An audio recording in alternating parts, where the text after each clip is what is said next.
Yes, every trader loses money, but those losses won't incur to a degree where they lose their mind because they understand how they wreck themselves because, oh, I'm doing more trades than I should because I'm worrying about that bad feeling of that I have a losing trade.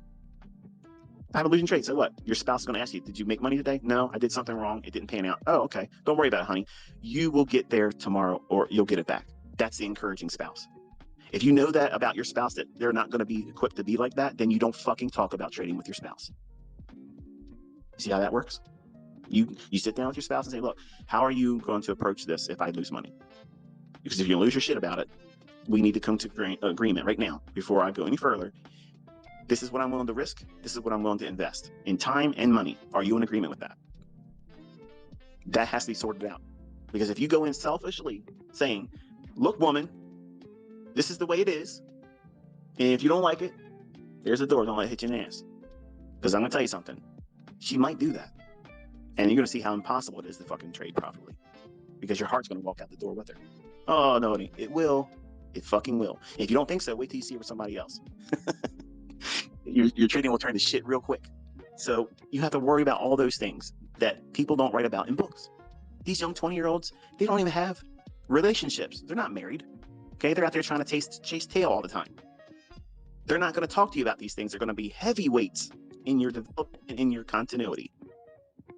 But as a 50-year-old man, 2 marriages, 5 kids, 2 miscarriages, I have endured some things. And I know how those things impacted me. And I'm not ashamed to tell you how they impacted me because it's raw and it's real.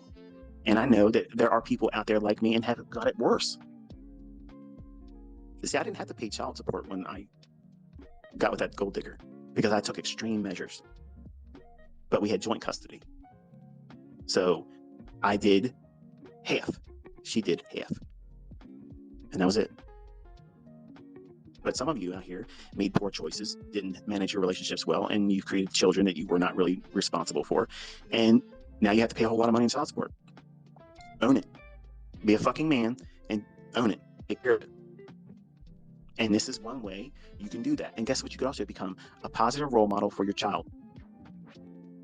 That relationship failed? Okay. But don't fail as a parent. But if you have those things wrestling with, all these failures in life, they're going to weigh on your decision making. They're going to weigh on your development as a student. And to ignore them or pretend that that's not true, you're lying to yourself and you're wasting your fucking time. Because I'm telling you, every person has regrets. Every single one of us do. And if you've not wrestled with that and sorted it out and forgiven yourself and that other person, you're going to be motivated by all the wrong things.